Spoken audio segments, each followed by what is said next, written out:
This is Culture Girl.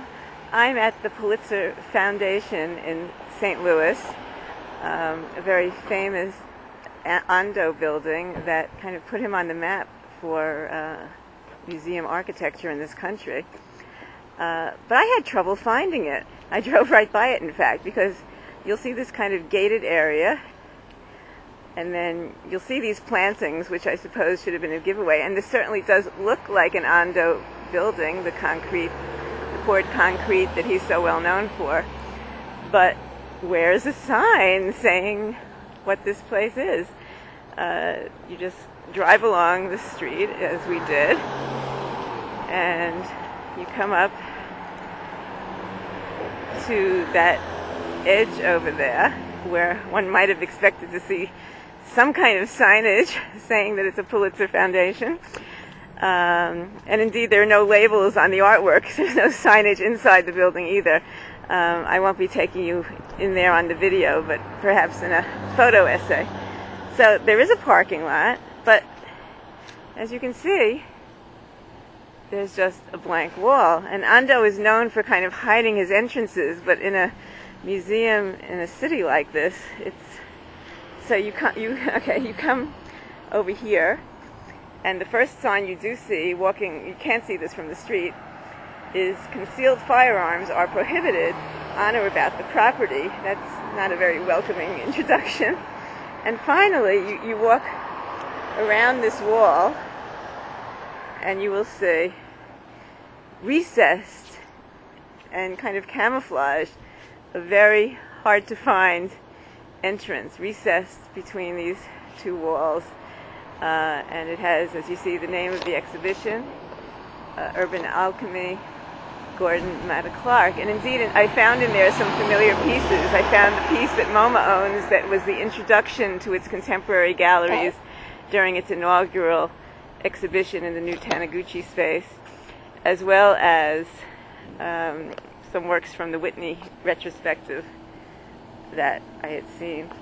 And so this is the side of the building. It's pretty bare bones. But I'm going to go back down the block in the direction we came from, and I'll show you a much more welcoming building, another museum that's contiguous with the Pulitzer. Stand by and we'll be back. So here we are walking back down the street towards the direction that I came from when I was driving here this morning. And you can see there's another building just beyond that gate where we started that enters into the Pulitzer property.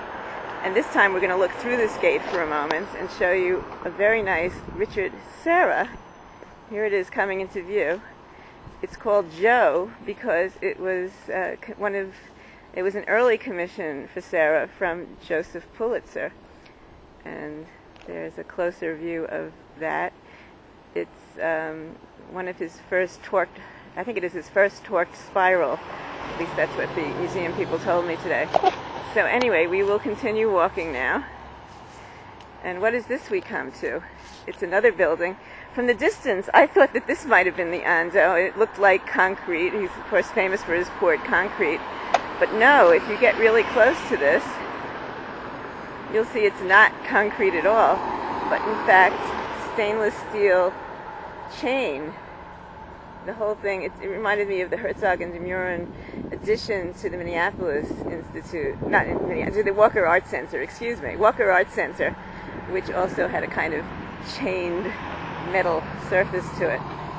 So you walk along this surface here, and already you have something a little more engaging, a window into the place. And at the corner, which we will get to in a moment,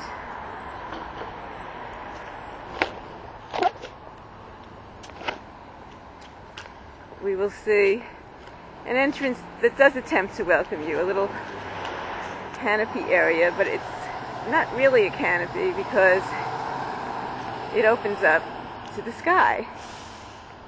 And this happens to be the Contemporary Art Museum of St. Louis, as you can see from the label. Oh, there I am in the reflection.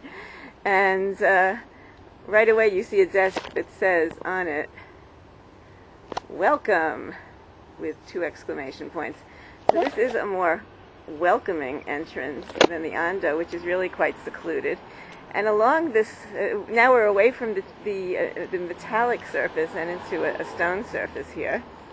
And along this, you see there's this black strip, and it's actually used to put the name of the exhibition. This one has a very long name, as you can see, and the name of the museum. So this happens to be the architecture of Brad Cloepfil, a person I know well because he was the architect of the Seattle Art Museum expansion, which I covered for the Wall Street Journal, as well as the new Museum of Art and Design in New York, which I also wrote about. And unfortunately, I can't get in today because it's closed to the public, and I am leaving St. Louis later today. But what's this we see? Construction vehicles. And as I found out from talking to the friendly construction worker, they took down one of these metal panels because they were afraid that the panel was failing. There was some leakage from windows here. They discovered the panel wasn't failing. Maybe you can see that panel. It's on the ground there, right beyond that construction vehicle. And it was taken off from the top further down the street, and it's about to be put back on because in fact there was no structural failure, and they're going to have to find out why some windows are leaking, but it didn't have to do with those panels. So that's my little sojourn here in St. Louis at the Pulitzer and the St. Louis Contemporary Art Museum.